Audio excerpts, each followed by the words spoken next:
क्या तुम सच में अपने दिमाग पर भरोसा करते हो? जरा सोचकर बताना। कितनी बार तुमने खुद से वादा किया कि कल से बदलाव शुरू, कई कल आए गए और अभी भी सब वैसा ही है। वही डर, वही टाल मटोल, रात के 2 बजे तक वही ओवर थिंकिंग। तुमने कभी खुद से पूछा ऐसा बार बार क्यों होता है? रुको, मैं बताता हूं ऐसा क्यों होता है। तुम्हारे दिमाग के अंदर एक ऐसा हिस्सा है जो तुमसे भी ज्यादा ताकतवर है, जो हर फैसला, हर डर, हर रिएक्शन चुपचाप कंट्रोल करता है। और सबसे डरावनी बात यह है, तुम्हें इसका एहसास भी नहीं होता। जरा याद करो, जब तुम बिस्तर पर लेटे थे, छत को घूर रहे थे और सोच रहे थे, मेरे लिए ही जिंदगी इतनी मुश्किल क्यों है? प्रमोशन किसी और को मिल गया, रिश्ता फिर टूट गया, पैसा हाथ में आता है और पता ही नहीं कैसे खत्म हो जाता है। फोन उठाया, इंस्टाग्राम खोला, हर कोई आगे बढ़ता दिख रहा है, सिर्फ मैं पीछे रह गया ऐसा लगता है। यह एहसास हर रात लौट आता है और तुमने मन को समझाया, शायद मेरी किस्मत ही ऐसी है। लेकिन सच ये नहीं है, ये किस्मत नहीं है, ये तुम्हारे दिमाग का वो छुपा हुआ हिस्सा है जो सालों पुरानी प्रोग्रामिंग पर चल रहा है। और जब तक तुम उसे नहीं समझोगे, वो तुम्हें वहीं घुमाता रहेगा जहां तुम पहले से हो। आज मैं तुम्हें एक ऐसी किताब की दुनिया में ले जाने वाला हूं जिसने लाखों लोगों की पूरी जिंदगी पलट दी। जोसेफ मर्फी की the power of your subconscious mind. आज की इस वीडियो में तुम जानोगे, तुम्हारा दिमाग असल में 2 हिस्सों में बंटा है और एक हिस्सा तुमसे इजाजत लिए बिना ही काम करता है। क्यों? सच से भी ज्यादा ताकतवर तुम्हारा विश्वास है। सोने से पहले के सिर्फ 5 मिनट तुम्हारी पूरी जिंदगी की दिशा कैसे बदल सकती है। डर, गिल्ट और पुराना दर्द कैसे चुपके चुपके तुम्हारी किस्मत लिख रहे हैं। और वो मेंटल कोड जो तय करता है तुम्हारे पास पैसा रुकेगा या फिसल जाएगा। इस वीडियो को आखिर तक देखना, क्योंकि कुछ पॉइंट्स ऐसे हैं जो बहुत कम लोग जानते हैं और वही सबसे ज्यादा लोगों की जिंदगी बर्बाद कर रहा है। और हां, अगर तुम सच में अपनी जिंदगी बदलना चाहते हो तो वीडियो को लाइक करना मत भूलना, चैनल को सब्सक्राइब करो और कमेंट में लिखो, मैं बदलना चाहता हूं, ताकि मुझे पता चले तुम सीरियस हो। चलो शुरू करते हैं। चैप्टर 1। तुम्हारे अंदर एक नहीं 2 दिमाग रहते हैं। पहला, कॉन्शियस माइंड।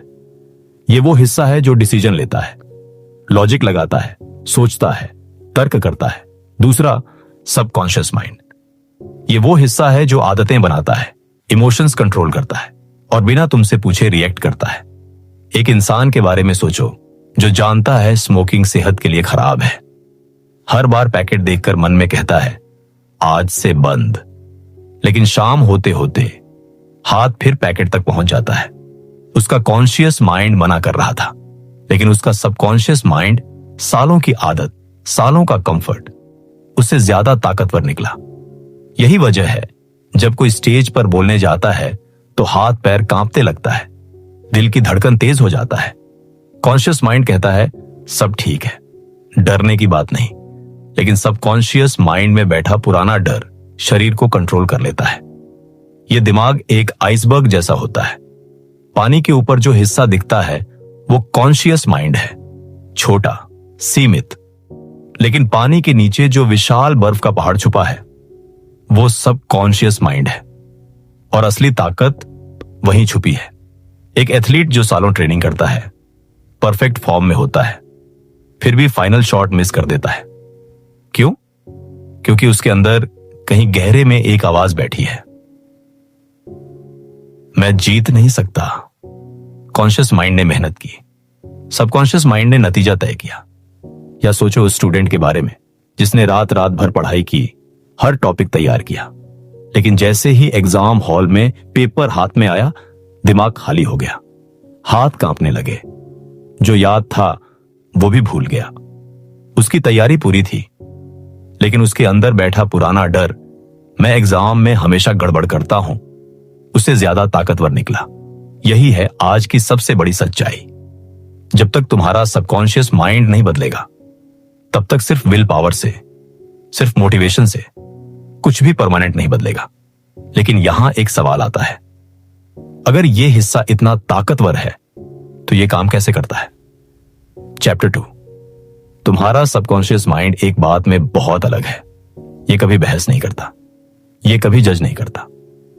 जो भी बार बार उसमें डाला जाए, सच हो या झूठ, वो उसे सच मान लेता है और उसी हिसाब से तुम्हारी जिंदगी ढालने लगता है। सोचो उस बच्चे के बारे में जिसे बार बार सुनने को मिला, दे तू कुछ नहीं कर सकता, तू हमेशा गड़बड़ करता है। वो बच्चा बड़ा होकर शायद भूल भी जाए कि किसने ये कहा था, लेकिन सबकॉन्शियस माइंड नहीं भूलता। वो वाक्य अब उसकी पहचान बन जाता है। या सोचो उस इंसान के बारे में जो सालों से मजाक में खुद को कहता है, मैं तो घर का सबसे आलसी इंसान हूं। शुरू में सिर्फ एक जोक था, लेकिन हर बार दोहराने से यह एक प्रोग्रामिंग बन गया और अब असल में वो हर काम टालने लगता है, बिना यह समझे कि उसने खुद यह स्क्रिप्ट लिखी थी।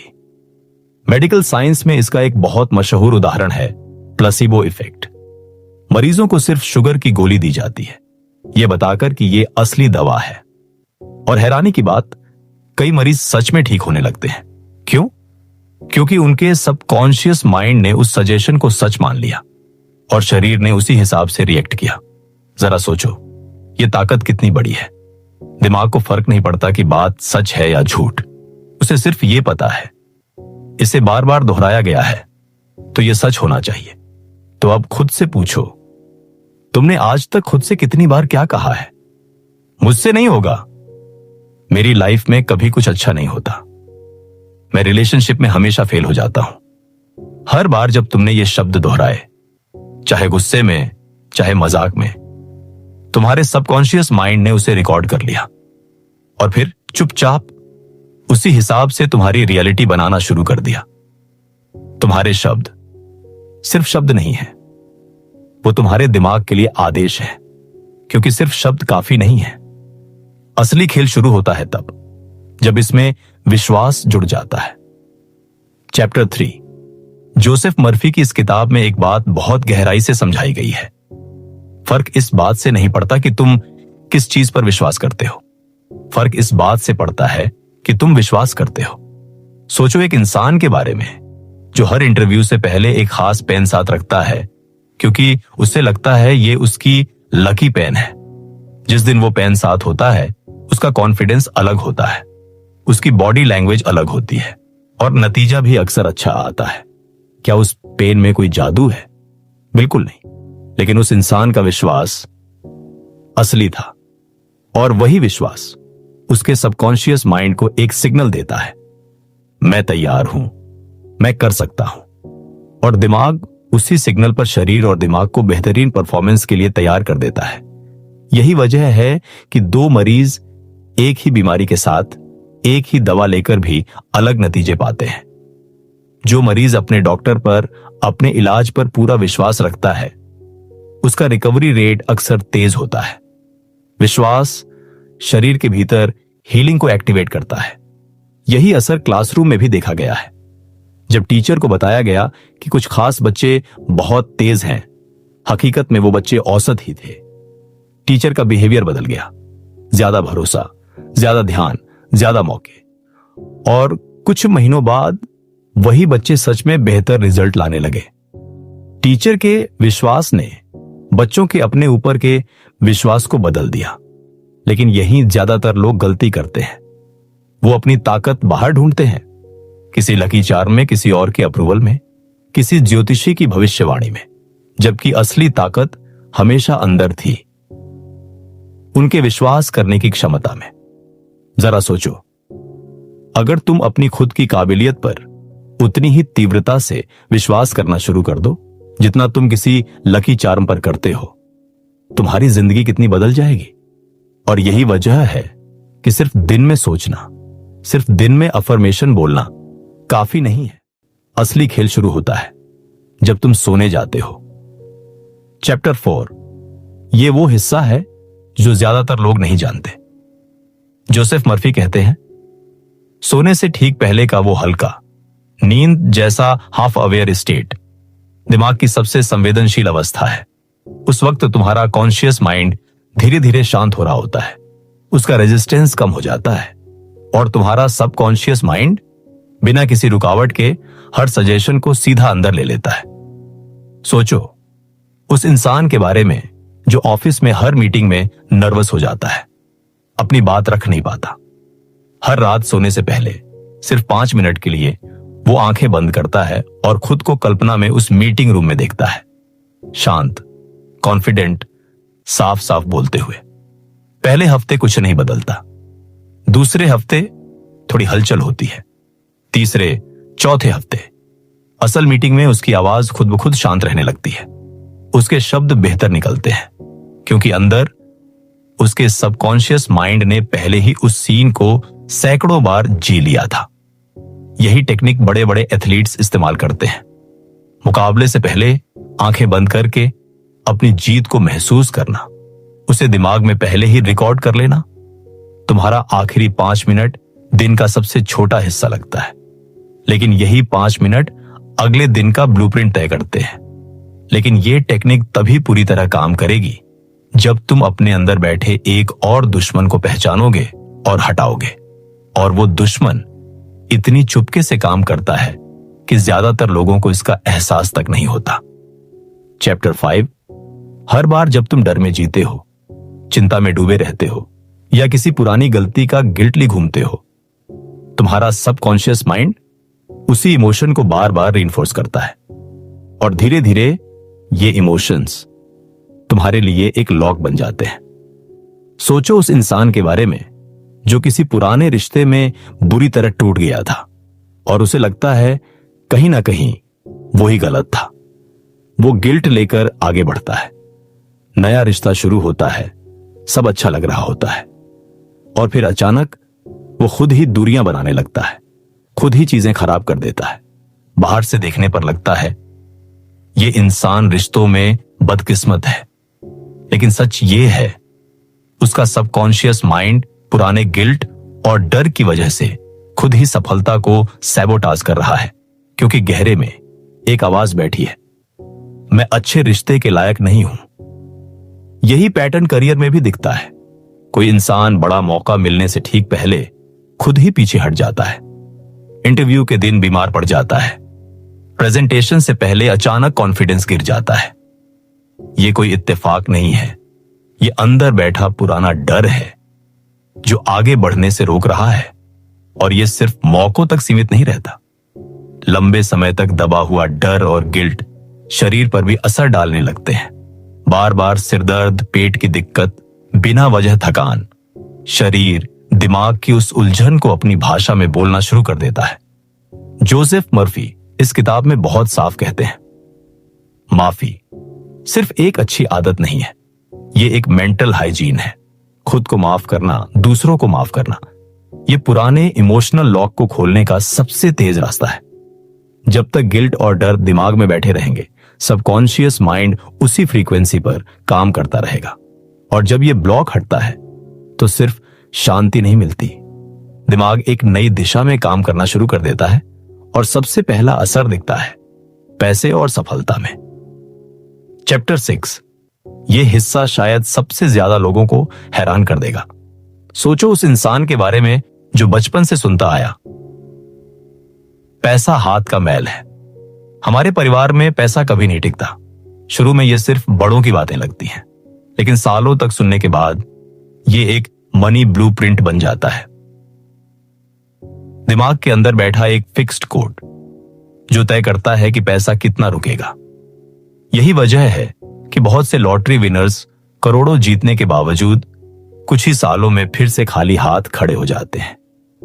बाहर इतना पैसा आ गया, लेकिन अंदर का ब्लूप्रिंट अब भी कमी वाला था और दिमाग हमेशा अंदर के ब्लूप्रिंट से मैच करने के लिए बाहर की हालत बदल देता है। यही पैटर्न उस एंटरप्रेन्योर में भी दिखता है जो मेहनत बहुत करता है, आइडिया भी अच्छा होता है, लेकिन बिजनेस हर बार किसी ना किसी मोड़ पर अटक जाता है। बार बार, हर बार अलग वजह, लेकिन पैटर्न वही। जरा सोचो 2 दोस्तों के बारे में जिनकी सैलरी बिल्कुल बराबर है। एक हर महीने थोड़ा बचा लेता है, धीरे धीरे आगे बढ़ता है। दूसरा महीने के आखिर तक हमेशा खाली हो जाता है, चाहे सैलरी कितनी भी बढ़ जाए।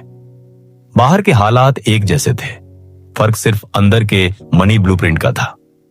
जोसेफ मर्फी कहते हैं, बाहर का पैसा तब तक नहीं टिकता जब तक अंदर का विश्वास उससे मैच ना करे। जब तक दिमाग के अंदर मैं काफी नहीं हूं या मैं इस लायक नहीं हूं बैठा है, बाहर चाहे कितनी भी मेहनत हो जाए, नतीजा हर बार फिसल जाएगा। असली शिफ्ट तब आती है जब इंसान कमी की भाषा से भरपूरी की भाषा में आता है। मेरे पास कभी नहीं होगा से मेरे पास हमेशा रास्ता है तक। लेकिन यहां एक और हिडन एनिमी सामने आता है, क्योंकि ये वही मेंटल कोड है जो सिर्फ पैसे को नहीं बल्कि तुम्हारे रिश्तों को भी कंट्रोल करता है। चैप्टर 7। जरा अपनी पिछली रिलेशनशिप्स के बारे में सोचो। कुछ नोटिस होता है? बहुत से लोगों के साथ एक अजीब पैटर्न चलता है। हर बार अलग इंसान, लेकिन वही रेड फ्लैग्स, वही झगड़े, वही इग्नोर होने का एहसास। और हर बार वो सोचते हैं इस बार वाकई बैड लक था, लेकिन सच ये है ये बैड लक नहीं है, ये एक पैटर्न है। और ये पैटर्न बचपन में देखे गए रिश्तों से या बहुत पुराने किसी एक एहसास से जुड़ा होता है। मैं काफी नहीं हूं या प्यार हमेशा दर्द लेकर आता है। सबकॉन्शियस माइंड बिल्कुल मैग्नेट की तरह काम करता है। वो उन्हीं स्थितियों को, उन्हीं तरह के लोगों को खींचता है जो उस पुराने पैटर्न से मैच करते हैं, क्योंकि उसके लिए जाना पहचाना ही सुरक्षित लगता है, चाहे वो दर्द ही क्यों न दे। और यही वजह है कि सिर्फ पार्टनर बदलने से, सिर्फ शहर बदलने से, सिर्फ नई शुरुआत करने से कुछ नहीं बदलता। जब तक अंदर का पैटर्न नहीं बदलेगा, बाहर के लोग बदलने से कहानी वही दोहराई जाती रहेगी। यही माफी की असली ताकत समझ आती है। माफी का मतलब ये नहीं कि जो गलत हुआ वो सही था। माफी का मतलब है उस पुरानी इमोशन को दिमाग से डिस्कनेक्ट करना, ताकि वो आज की जिंदगी को कंट्रोल ना करे। जब इंसान खुद को और अपने पुराने रिश्तों को सच में माफ कर देता है, तभी सबकॉन्शियस माइंड एक नया पैटर्न लिखने के लिए तैयार होता है। एक ऐसा पैटर्न जो दर्द नहीं बल्कि शांति और सुकून की तरफ खींचता है। तो अब तुम समझ गए होगे, तुम्हारा दिमाग तुम्हारे खिलाफ नहीं है, वो सिर्फ वही लौटा रहा है जो उसमें सालों से बार बार डाला गया है। आज से एक काम करना, अपने शब्दों पर ध्यान देना। सोने से पहले के उन आखिरी 5 मिनट को अपना सबसे बड़ा हथियार बनाना। और जो भी पुराना डर, गिल्ट या दर्द अंदर बैठा है, उसे माफी के जरिए जाने देना। यह बदलाव रातों रात नहीं आएगा। दिमाग को सालों में जो आदत डाली गई है, उसे बदलने में थोड़ा वक्त लगेगा। लेकिन हर रात के वो 5 मिनट, हर बार खुद को माफ करने का वो छोटा फैसला धीरे धीरे एक नई दिशा बना देता है। क्योंकि एक बार जब तुम अपने सबकॉन्शियस माइंड को समझ लेते हो और उसकी भाषा में बात करना शुरू कर देते हो, तब तुम्हारी जिंदगी किस्मत से नहीं बल्कि तुम्हारी अपनी मर्जी से चलने लगती है। अगर ये वीडियो तुम्हें कुछ नया सोचने पर मजबूर कर गया हो, तो इसे लाइक करना, चैनल को सब्सक्राइब करना मत भूलना और कमेंट में बताना किस पॉइंट ने तुम्हें सबसे ज्यादा हिला दिया। अगली वीडियो में हम एक और ऐसी किताब की दुनिया में जाएंगे जो तुम्हें यह सिखाएगी कि असली फोकस कैसे बनाया जाता है जब बाहर की दुनिया हर सेकंड तुम्हारा ध्यान भटका रही हो। तब तक के लिए अपने दिमाग से दोस्ती करना सीखो, क्योंकि यही वो ताकत है जो तुम्हें फर्श से अर्श तक ले जा सकती है।